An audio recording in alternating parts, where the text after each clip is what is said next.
Hi, it's Sean, and you're listening to The 3-Month Vacation.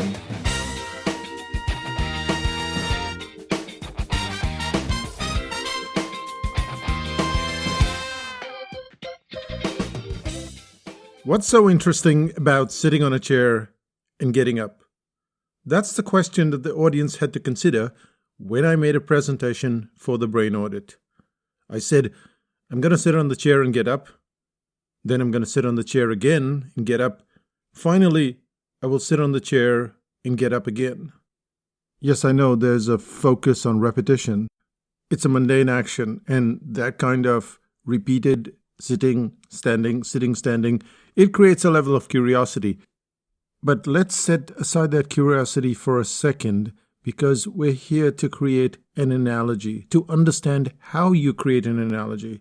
Because when you want to create an analogy, your first step should always be to understand the concept that you're explaining. A concept like the brain audit was alien to people. Of course, they knew about sales programs and other sales books, but my idea was to get across a concept. I wanted the people, the audience, to think about a system that works consistently, which is why the presentation continued like this. I'm going to sit on the chair and get up. I'm going to sit on the chair and get up. And finally, I will sit on the chair and stand up. So who among you thought the chair would break? The chair doesn't break because it's built on science and structure. That is why we never check a chair before sitting on it. Regardless of how much we weigh, we trust it will hold us. This is about structure. Structure is what holds a business together. But most of us lack that structure, which is why we struggle with our marketing and business so much.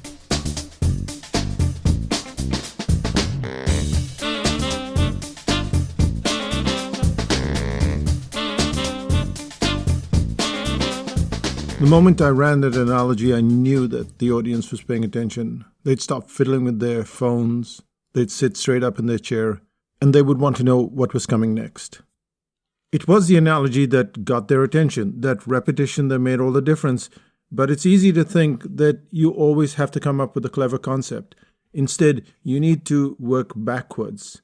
You need to ask yourself, what is really happening? And how can I reduce what I'm saying to a single word or a few words? Let's take another example. The bikini principle. The bikini is a tiny garment, yet what it holds back is the key. The principle works on this idea that by giving away 90% of the concept and by keeping 10%, the attraction factor remains just as strong, if not stronger. The part that isn't revealed is the most attractive of all.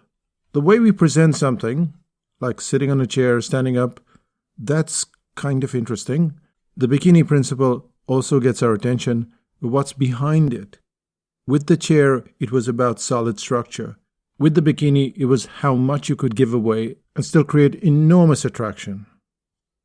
It's the working backwards that matters, getting to that one idea, that one concept, because that forms the basis of the analogies that you will encounter.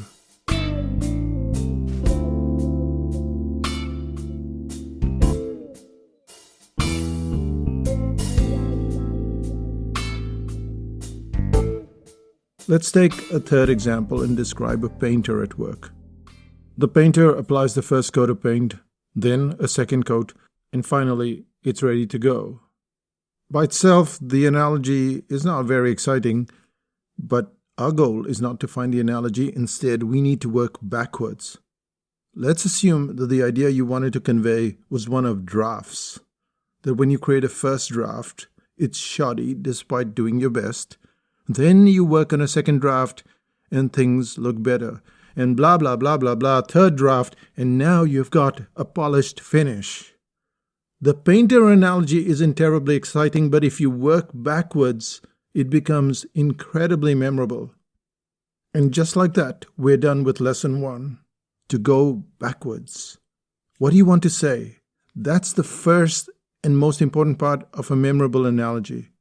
When you look at your article, your presentation, your video, whatever it is you're creating, you have to first ask yourself, what does this sound like to me? What one word can I encapsulate it in? Or maybe one phrase? And once you have that, it enables us to move to the next stage, which is to find the analogy, because it's out there. It's out there in not one, two, but a dozen instances as you go through your everyday life. Sounds bizarre, I know. But for now, this is the one thing that you have to do. Think of the one idea or one word and just leave it alone. Because in the next episode, we're going to find out exactly how to take it to a completely different level.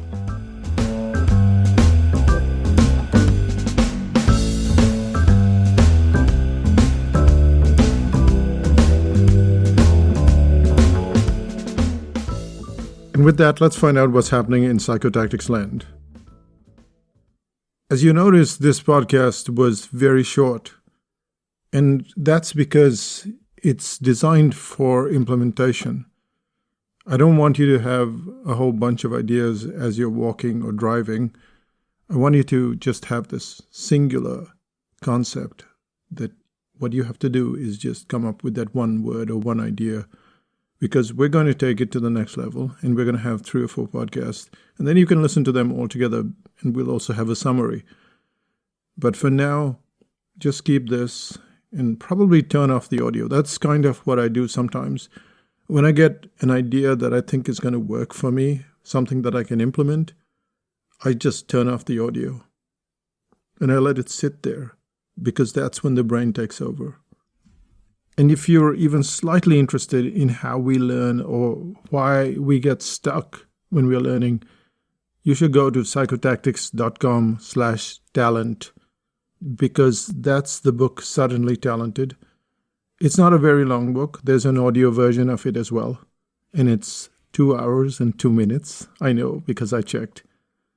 So you get the audio version, the book, and you get a whole bunch of goodies. But since you're listening to audio, you probably like the audio anyway. So go to psychotactics.com/talent. And yes, we'll be back with the second episode of how to create an analogy. And it's more surprising than you'd think.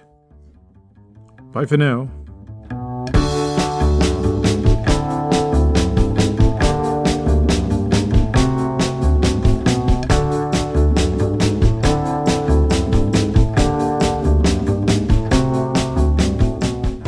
Still listening? To a lot of clients, it's a mystery how I come up with so many analogies, and you're about to find out how I do so. But it drives one person crazy, and that is Renuka, my wife. Because I'll look at something, try to explain it, and then slip into not one but 2 analogies. Often I'll do this while we're on a walk early in the morning, and she's half asleep until she has her coffee. So it doesn't go down well at all. You might like it. I think you like it. But not for Renuka. She likes it when I write the article and I put the analogy there. But explaining anything to her in analogies, and it's like blah, blah, blah, blah, blah, blah, blah. So, yeah, it has its upsides and some downsides. I'll say bye for now. Bye-bye.